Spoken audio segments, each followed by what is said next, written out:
Hello student, कैसे हैं आप। नेक्सस एजुकेशन पॉइंट में आपका स्वागत है। आज हम हाजिर एक नई वीडियो के साथ। आज हम बात करने वाले हैं MPSE 001 भारत और विश्व इग्नू यूनिवर्सिटी। टॉपिक है परमाणु अप्रसार संधि, जिसे हम NPT के नाम से भी जानते हैं। तो परमाणु अप्रसार संधि के अंतर्गत हम भारत की जो नीति है या प्रतिक्रिया है उसके बारे में आज जानेंगे कि परमाणु अप्रसार संधि के लिए भारत की क्या प्रतिक्रिया रही है। तो भारत की प्रतिक्रिया आपका मोस्ट वेरी इंपॉर्टेंट क्वेश्चन है। तो उससे पहले हम जानेंगे कि भारत की प्रतिक्रिया से पहले हम परमाणु अप्रसार संधि के बारे में हम जानेंगे कि परमाणु अप्रसार संधि होती क्या है।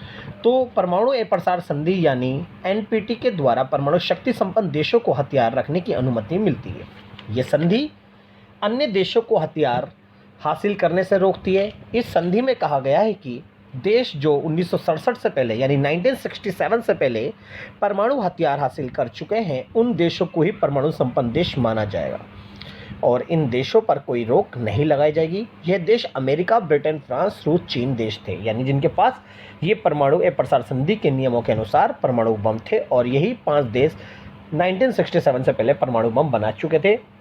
इन्हीं को हम परमाणु संपन्न देश मानेंगे NPT के अनुसार। जो परमाणु संपन्न देश माने गए, जबकि इनके अतिरिक्त देशों को परमाणु संपन्न देश नहीं माना जाएगा। इस संधि पर 1968 में मॉस्को यानी लंदन में हस्ताक्षर हुए और ये संधि 5 मार्च 1970 से लागू हो गई।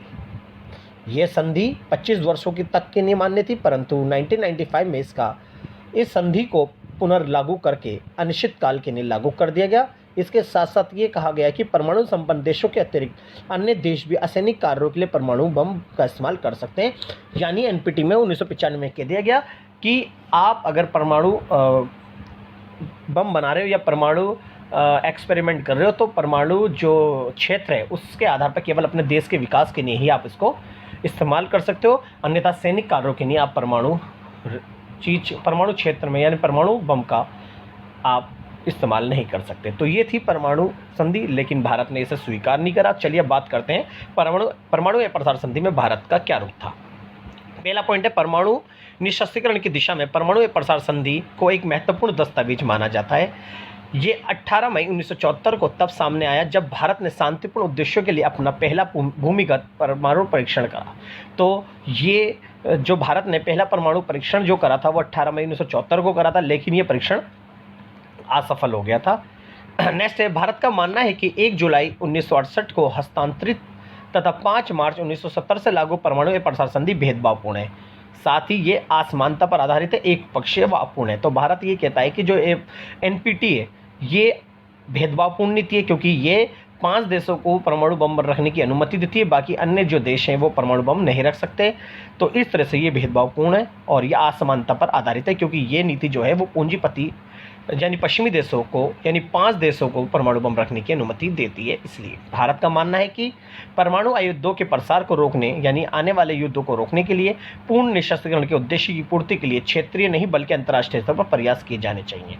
तो भारत ने यहाँ तक की ये बात बोल दी कि अगर आपको आने वाले युद्धों को रोकना है, निशस्त्रीकरण हम देश के लेवल पे नहीं बल्कि अंतर्राष्ट्रीय लेवल पर करना चाहिए। और ये जो संधि है इसके जो नियम है वो पूरे देश के लोगों पर देशों पर लागू होने चाहिए। और जैसे विकासशील देश परमाणु बम का प्रयोग नहीं कर सकते युद्ध में, ठीक उसी प्रकार से पश्चिमी देश भी इन परमाणु बम का प्रयोग नहीं कर सकते। इस तरह की कोई नीति के नियमों में हमें जोड़ने चाहिए। परमाणु अप्रसार संधि का मौजूदा ढांचा भेदभावपूर्ण है और परमाणु शक्ति संपन्न देशों के हितों को पोषण करता है। यानी ये जो नीति है ये गरीब देशों को हथियार बनाने से रोकती है परमाणु, लेकिन ये पश्चिमी देशों के हितों को बढ़ावा देती है। ये परमाणु खतरे के साए तले जी रहे भारत जैसे देशों को हितों की अनदेखी करता है। यानी आप पता है कि विकासशील देश जो देश हैं वो परमाणु संपन्न देशों के कहते नहीं है कि उनके तले मतलब डरे रह रहा है, क्योंकि एक विकासशील देश को लगता है कि अगर मैं इससे युद्ध लड़ूंगा तो ये परमाणु बम का प्रयोग कर देगा। तो इसलिए इन देशों की भी हितों की अनदेखी नहीं करना चाहिए। तो भारत के अनुसार वे कारण आज भी बने हुए हैं जिनकी वजह से भारत ने अब तक इस संधि पर हस्ताक्षर नहीं किया, क्योंकि भारत भी अपने आप को परमाणु संपन्न देश घोषित करता है।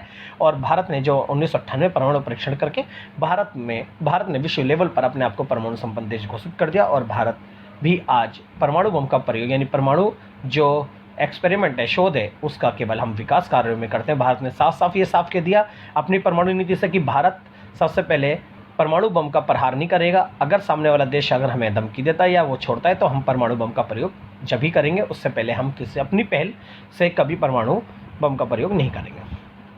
कह सकते हैं कि परमाणु प्रसार संधि पर भारत का रुख बेहद स्पष्ट है। वे किसी भी देखा देखी या दबाव में इस संधि पर हस्ताक्षर नहीं करेगा और ना ही करता। भारत इस संधि पर हस्ताक्षर करने से पहले भारत अपने हितों और भविष्य को सुरक्षित रखते हुए मामले में औचित्य पर पूरी तरह से विचार करेगा। और नेक्स्ट है, भारत इस अप्रसार संधि पर हस्ताक्षर करने से इनकार करता रहा है। तो भारत का अप्रसार संधि के प्रति यह रुख है कि वो इस नीति को भेदभावपूर्ण नीति मानता है। बात करते हैं इसके लिए भारत के ने 2 तर्क दिए। इस संधि में इस बात की कोई व्यवस्था नहीं की गई है कि चीन की परमाणु शक्ति से भारत की सुरक्षा किस प्रकार सुनिश्चित होगी। चलिए, अगर भारत इस नीति के तहत अगर मानता है और भारत कहता है चलिए मैं परमाणु एनपीटी पर हस्ताक्षर करता हूं और मैं परमाणु संबंध देश नहीं मानूंगा, लेकिन जो हमारे निकटवर्ती चीन है उसकी परमाणु नीति से हमें कौन सुरक्षित रखेगा? इसका कोई रुख है? कोई रुख नहीं है एनपीटी के अंतर्गत, इसलिए भारत ने इस पर हस्ताक्षर नहीं करे। और नेक्स्ट है, इस संधि पर हस्ताक्षर करने का अर्थ कि भारत विकसित परमाणु अनुसंधानों के केंद्रों पर परमाणु शक्ति का शांतिपूर्ण उपयोग नहीं कर सकता। तो इस संधि पर हस्ताक्षर करने का अर्थ है कि भारत अपने विकसित परमाणु अनुसंधान के आधार पर परमाणु शक्ति का शांतिपूर्ण उपयोग नहीं कर सकता। तो इसका मतलब ये हो गया कि अगर भारत अनुसंधान में खेल रहा है, परमाणु बम का प्रयोग कर रहा है, भारत शांतिपूर्ण उपायों और शांतिपूर्ण मार्गों तो अपनाता है, लेकिन ऐसी स्थिति में अगर फंस गया भारत कि अगर हमें परमाणु बम का प्रयोग करना पड़ेगा तो हम कर सकते हैं। तो इसलिए एनपीटी इसको भारत को ये शक्ति देने से रोकती है। तो ये हमारा जो परमाणु प्रसार संधि एनपीटी था उसके प्रति भारत की प्रतिक्रिया थी और भारत के 2 तर्क थे। तो इस वीडियो को आप अच्छे से तैयारी कर लीजिए। अगर आपको हमारी वीडियो अच्छी लगी तो हमारे चैनल को सब्सक्राइब करें, लाइक कमेंट शेयर करना ना भूलें।